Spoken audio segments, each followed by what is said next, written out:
Ta'ala wabarakatuh dan selamat siang. Perkenalkan, nama saya Yudi Saprijal, NIM 2103060667, Prodi Peternakan kelas PTNA. Adapun tujuan saya di sini membuat video yaitu mengenai praktikum anatomi dan fisiologi ternak yang mana dengan hewan yaitu ayam kampung jantan yang dibimbing oleh dosen pengampu Ibu Tati Pidianasari, SPT MP.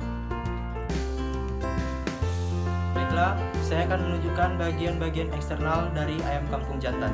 Yang pertama di sini ada caput atau kepala, kemudian di sini ada kolum atau leher, ekstremitas anterior, ekstremitas posterior, kemudian ada trunkus atau badannya, dan ada caudal atau ekor. Menurut susunan anatomi bulu dapat dibedakan menjadi 3. Yang pertama anatomi. 1. Plume. Plume adalah bulu kasar yang digunakan sebagai penutup tubuh pada bagian posterior, contohnya itu sayap dan sekitar ekor. Dan yang ini adalah plumule atau bulu-bulu kecil dan halus yang terletak pada bagian bawah bulu kasar atau di bagian bawah bulu plume. Dan yang ketiga yaitu ada filoplume atau bulu yang menyerupai rambut yang tumbuh di seluruh tubuh unggas. Selanjutnya di sini saya akan menjelaskan bagian eksternal dari caput atau kepala. Yang pertama di sini ada nares anterior atau lubang hidung sebagai alat penciuman yang berjumlah 2 pasang yaitu di kanan dan di kiri. Selanjutnya di sini ada sera atau tonjolan yang biasanya itu berwarna merah ketika ayamnya itu masih hidup. Dan karena di dalamnya itu terdapat banyak pembuluh darah, jadi warnanya merah. Selanjutnya yaitu ada organon visus atau indera penglihatan yang mana terdapat 2 pasang yaitu di kanan dan kiri. Kemudian mempunyai 2 kelopak mata yaitu rapebra superior dan interior, yang mana superior itu atas dan interior itu bawah. Dan dilengkapi dengan bola mata yaitu 2 pasang, yang mana bola matanya itu biasanya berwarnanya kekuning atau jingga. Selanjutnya yaitu ada eporis acousticus extremus atau indera pendengaran. Baiklah, di sini saya akan menjelaskan bagian-bagian dari caput.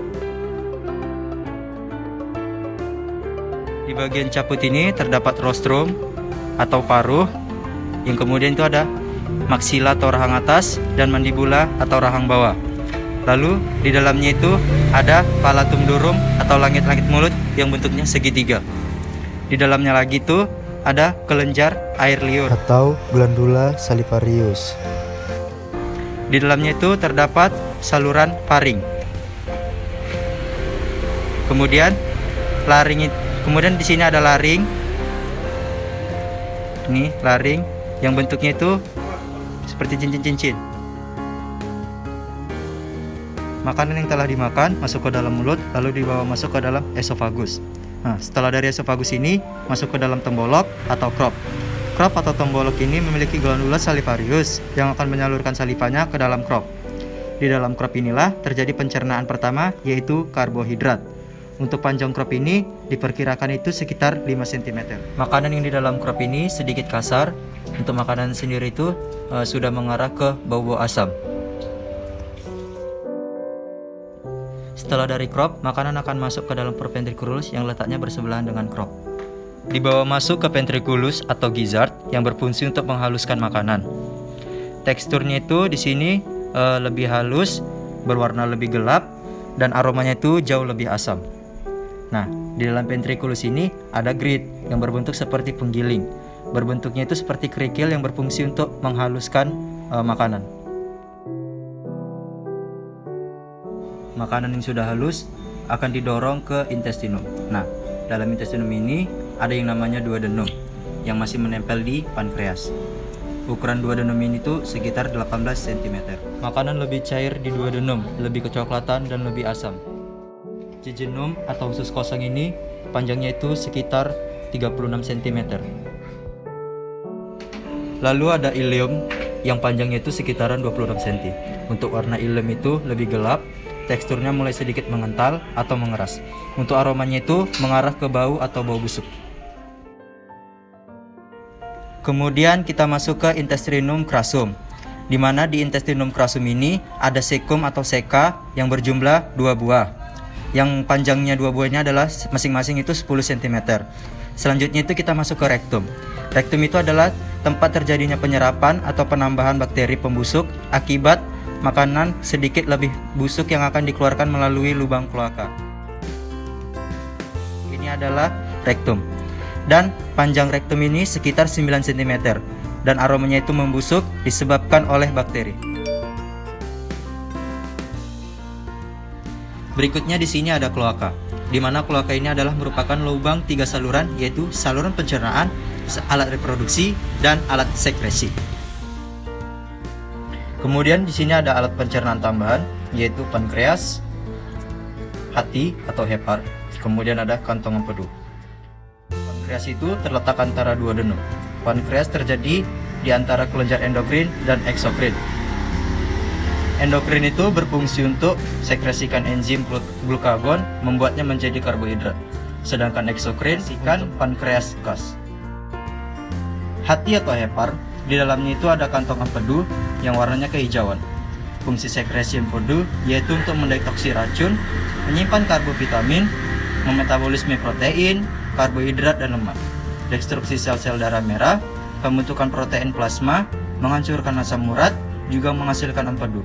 Terletaknya itu di belahan hati. Selanjutnya di sini ada kantong empedu atau vesica pelia yang berukuran kecil, berwarna hijau kehitaman, kalau pecah itu terasa pahit. Fungsinya itu untuk mengaktifkan lipase pankreas, mempercepat kerja amilase, membentuk emulsi lemak, kemudian membantu vitamin yang larut di dalam lemak seperti vitamin A, B, E, K. Memiliki antiseptik untuk memecah lemak. Sistema nervosum. Sekarang kita akan membahas tentang sistem nervosum atau sistem saraf pusat, di mana di dalam sistem saraf pusat itu terdapat namanya cerebrum atau otak besar. Kemudian garis yang di tengahnya ini adalah hemisfer cerebri, lalu ada lobus olfactorius atau belahan otak. Nah, di belakang itu ada namanya cerebrum atau otak kecil. Kemudian ada medulla oblongata atau batang otak. Lalu di bagian dalamnya itu ada medulla spinalis atau sumsum tulang belakang. Kemudian kita akan membahas sistema respiratorius atau sistem pernapasan. Ini merupakan paru-paru atau pulmo. Yang paling atas ini kemudian itu ada namanya trakea salurannya. Kemudian ada bronkus di samping kanan dan kiri. Yang ini merupakan pulmo. Ada pulmo dexter dan pulmo sinister. Kemudian kita akan membahas tentang tractus circulatoria atau sistem peredaran darah dari jantung atau kor.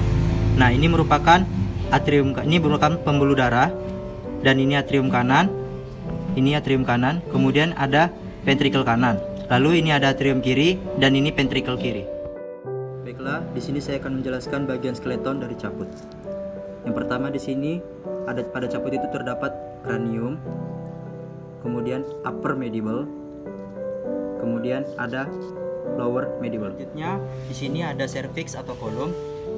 Yang pada cervix atau kolom ini terdapat cervical vertebrata yang seperti garis ini. Pada ekstremitas anterior ada humerus, ada radius, ada ulna, carpometacarpus, dan dilengkapi dengan 3 digiti, digiti 1, digiti 2, dan digiti 3. Pada ekstremitas posterior ada tulang paha atas, kemudian ada tirbiotarsus, yang mana ini adalah persatuan tulang tirbia dan tarsalia.